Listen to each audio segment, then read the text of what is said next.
नमस्कार, स्वागत है आपका ओम शक्ति टीवी में। मैं हूं आपके साथ नाज़नीन। क्या हिंदू धर्म अहिंसक है?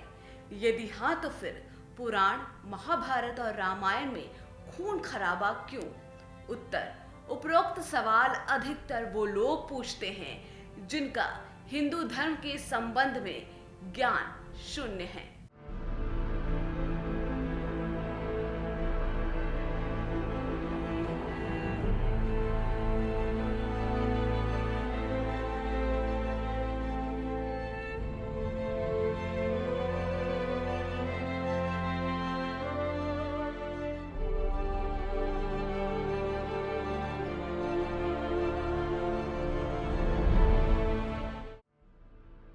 इस सवाल को अधिकतर वो लोग पूछते हैं जिनका हिंदू धर्म के संबंध में ज्ञान शून्य है। दो प्रकार के हिंसक लोग होते हैं, परपीड़क और स्वपीड़क।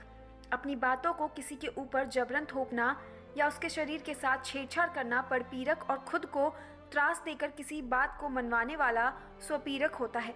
ये दोनों ही प्रकार की दो आतियां हैं।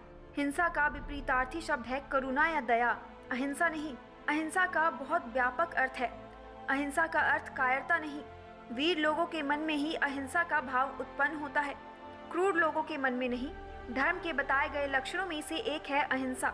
अहिंसा का सबसे पहला उल्लेख वेद और उपनिषदों में हुआ। फिर जैन धर्म के प्रवर्तक महावीर स्वामी ने इस शब्द की संवेदना को समझाया। फिर महात्मा बुद्ध ने इसके अर्थ को और व्यापक किया, और अंत में पतंजलि ने इसे एक ऐसा अर्थ दिया जो योग के मार्ग पर चलने वालों के लिए उचित है। दरअसल अहिंसा का सिद्धांत मूल रूप से जैन धर्म की देन है। राजा जनक के पूर्वज 21वें तीर्थकर नमी ने सर्वप्रथम अहिंसा की प्रतिष्ठापना की थी। फिर तीर्थकर नेमिनाथ ने इसका व्यापक प्रचार किया। सभी प्राणी जन्म से पहले बिना शरीर के थे, मरने के उपरांत वे बिना शरीर वाले हो जाएंगे। ये तो बीच में ही शरीर वाले देखे जाते हैं, फिर इनका शोक क्यों हो? अहिंसा से ही योग की शुरुआत है। अहिंसा का भाव नहीं है तो योग में आगे बढ़ना भी मुश्किल है। दरअसल ये विषय उन लोगों के लिए है जिन्हें मोक्ष की कामना है।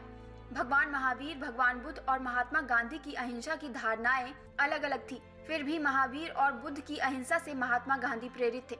उक्त सभी ने प्राचीन योग शास्त्र के अहिंसा के सूत्र को विस्तृत और गूढ़ आयाम दिया। पतंजलि योग दर्शन के बाद 2 सूत्र 35 में कहा गया कि अहिंसा प्रतिष्ठियां बैर त्याग अर्थात अहिंसा की साधना से बैर भाव निकल जाता है। बैर भाव के जाने से काम, क्रोध आदि वृत्तियों का निरोध होता है। वृत्तियों में निरोध से शरीर निरोगी बनता है। मन में शांति और आनंद का अनुभव होता है। सभी को मित्रवत समझने की दृष्टि बढ़ती है।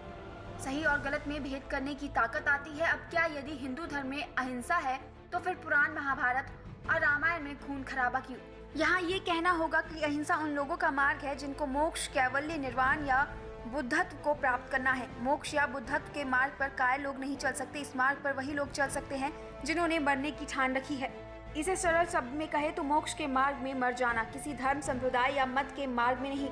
शास्त्रों में कहा गया है कि धर्म पद अग्नि पक्ष है।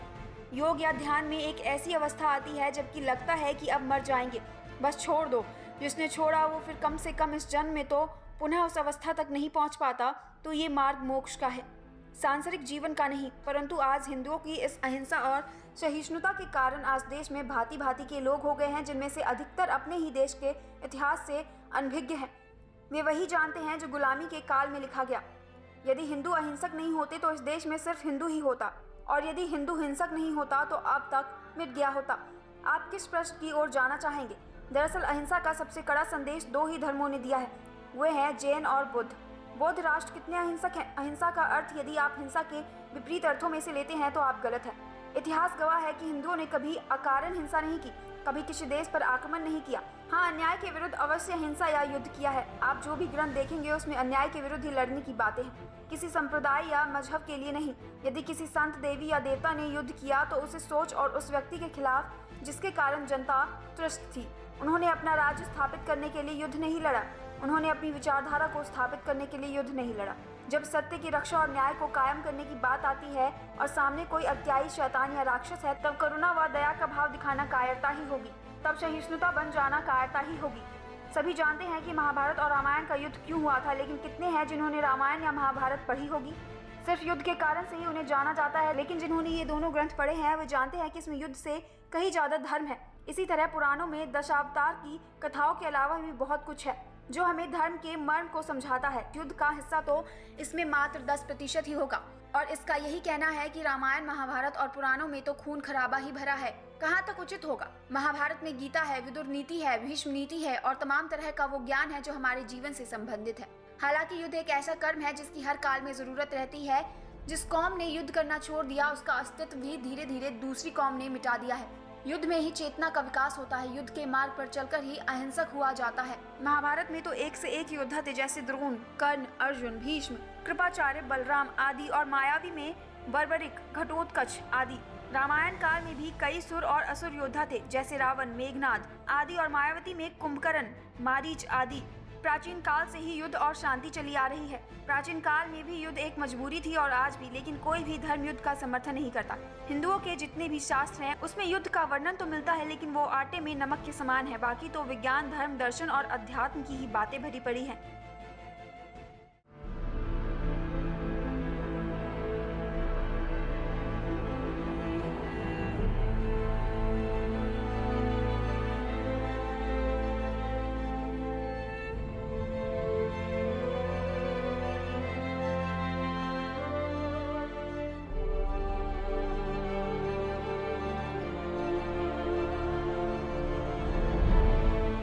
ऐसी ही दिलचस्प और धर्म की जानकारी के लिए देखते रहिए ओम शक्ति टीवी। नमस्कार।